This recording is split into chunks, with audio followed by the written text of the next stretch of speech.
चलिए अब हम लोग पढ़ते हैं। पानी भरे टब में गिरा हुआ सिक्का ऊपर उठा हुआ क्यों दिखता है।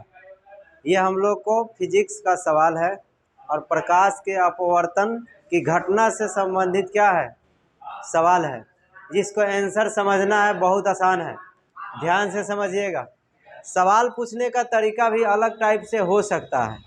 जैसे हमने यहाँ पूछा है कि क्या कारण है कि पानी भरे टब या बाल्टी में पेंदे पर रखा हुआ सिक्का ऊपर उठा हुआ दिखता है।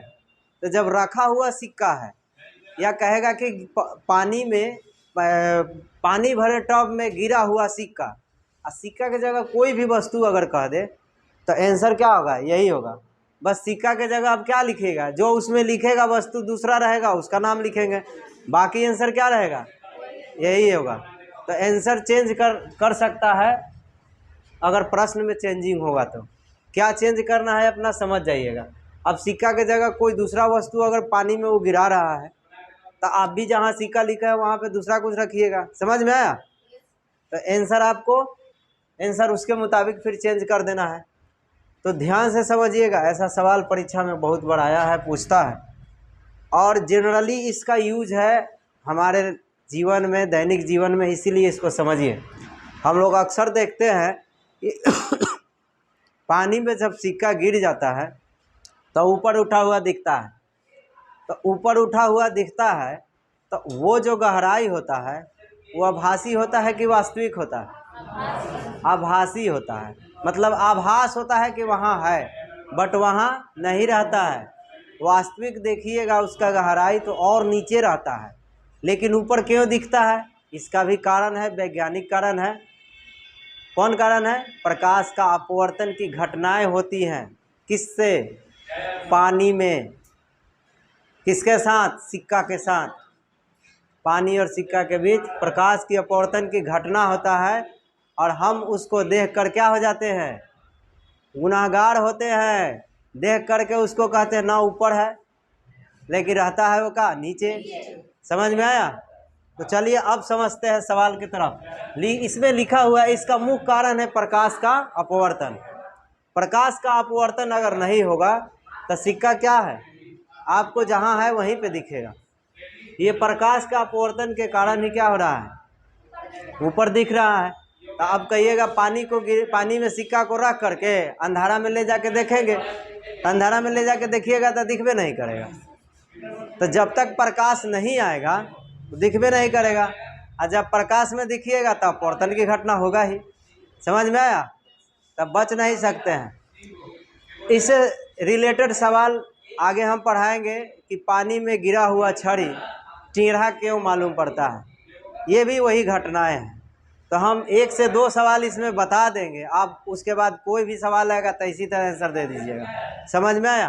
तो चलो, क्या है इसका मुख्य कारण है प्रकाश का अपवर्तन। क्योंकि हम जानते हैं कि क्या जानते हैं, जब प्रकाश की किरण सघन माध्यम से विरल माध्यम में प्रवेश करती है तो अभिलंब से क्या हो जाता है, दूर हटता है, नहीं हटता। पहले पढ़ चुके हैं कि जब सघन माध्यम से विरल में जाएगा तो अभिलंब से दूर हटेगा, अब विरल से सघन में आएगा तो अभिलंब की ओर झुकेगा। तो अब इसमें कैसे अभिलंब से दूर हट रहा है, मैं अभी आपको बताऊंगा। फिलहाल क्वेश्चन पढ़ता हूँ। क्या होता है, दूर हटता है, जिसके कारण पानी भरे टब में पेंदे पर रखा हुआ, पेंदे मतलब नीचे वाला हिस्सा, अब टब कहे या इसके जगह बाल्टी कहे या कोई कमंडल कहो या नाद कहो, घड़ेली कुछों में गिरा हुआ रहेगा, वही बताने।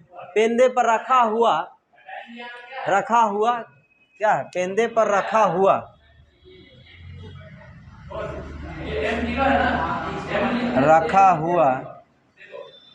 सिक्का, यहाँ छूट गया है, सिक्का ऊपर उठा हुआ दिखता है। समझ में आया? क्या लिखे, पेंदे पर रखा हुआ सिक्का ऊपर उठा हुआ दिखता है। किस कारण से? प्रकाश के अपवर्तन की घटना से। अपवर्तन की घटना होती है तभी क्या होती है, सघन माध्यम से विरल माध्यम में क्या होता है, अभिलंब से दूर हटता है, जिसके कारण सिक्का की आभासी गहराई मालूम पड़ता है वास्तविक के बजाय। समझ गए? अर्थात मनुष्य को वास्तविक गहराई के बजाय क्या मालूम पड़ता है? आभासी गहराई। समझ में आया? आभासी गहराई वो होता है जो आभास होता है, रियली नहीं होता है। रियली मतलब क्या? रियल मतलब क्या होता है? वास्तविक। और आभासी का मीनिंग क्या होता है? वर्चुअल। वर्चुअल मतलब आभास हो रहा है। तो अब चलिए इस फिगर में देखिए, ये प्रकाश की किरण है। और जब किरण है, जब प्रकाश में रखिएगा इसको तब ना दिखेगा नीचे सिक्का गिरा हुआ है बाल्टी में या नाद में, कुछो में बोलिए, टॉप में। तो ये प्रकाश की किरण है। तो ये प्रकाश जा रहा है जिसके वजह से आप सिक्का देख रहे हैं, और देख रहे हैं आप यहाँ से। तो आप बताइए आप किस माध्यम में है? सघन में है कि विरल माध्यम में? सघन में। आप विरल में ना है, सिक्का कहाँ है? सघन में है। तो आप और सिक्का के बीच का माध्यम क्या हो रहा है? चेंज हो रहा है। चेंज हो रहा है तो क्या दिखेगा? टेढ़ा तो दिखेगा ही। टेढ़ा दिखेगा जिसके कारण उसका अपवर्तन की घटना होगा। अपवर्तन की घटना के कारण ही ना टेढ़ा दिखेगा। तो टेढ़ा दिखेगा तो आपको क्या होगा? आप यहाँ है और यह सिक्का पानी में है, तो पानी क्या हो गया? सघन माध्यम। और आप विरल माध्यम में। तो सिक्का को अब यहाँ से प्रकाश आया, सिक्का तो यहाँ पे है, देखिए यहाँ पे। लेकिन आपको पता है कि यहाँ क्या होगा? अभिलंब।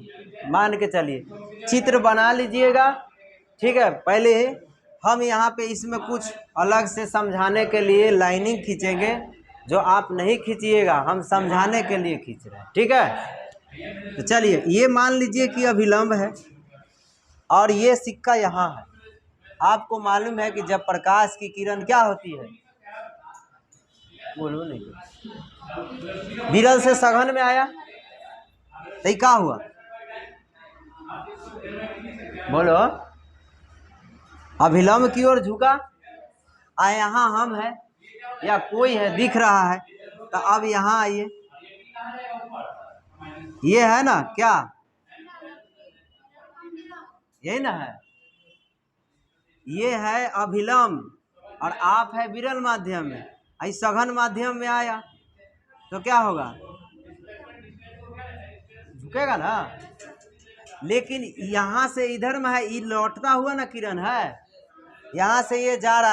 अब देखिएगा इसको, तो यहाँ से अब आ रहा था ना, तो देखिए ये नॉर्मल से यानी अभिलंब से दूर हट रहा है, इसीलिए आपको इसके सिद्ध में यहाँ देख रहा है, यहाँ सिक्का दिख रहा है। समझ में आया? ये अभिलंब से क्या है? दूर हट रहा है। सिक्का यहाँ है, आपको ये अभिलंब है तो इससे दूर हट रहा है, तो इसके सीधे आपको दिखेगा सिक्का यहाँ, लेकिन यहाँ दिखेगा। समझ में आया? इसीलिए आपको सिक्का की आभासी गहराई मालूम पड़ता है, जबकि वास्तविक गहराई नीचे रहता है ना। ये सिक्का की क्या है? आभासी गहराई है। तो है सिक्का कहाँ? नीचे, लेकिन दिख रहा है कहाँ? ऊपर। क्यों? क्यों? अपवर्तन की घटना हो रहा है और प्रकाश क्या हो रहा है? सघन से विरल में जा रहा है। तो सघन से विरल में जाएगा तो अभिलंब से दूर हटेगा। जब दूर हट रहा है तो इसके सीधे ना दिखेगा आपको, यहाँ दिखेगा। है कहाँ? यहाँ। यही कारण है। समझ में आया? तो ये था आपका बाल्टी में पेंदे पर रखा हुआ सिक्का ऊपर उठा हुआ क्यों दिखता है। आगे हम लोग पढ़ते हैं एक और सवाल।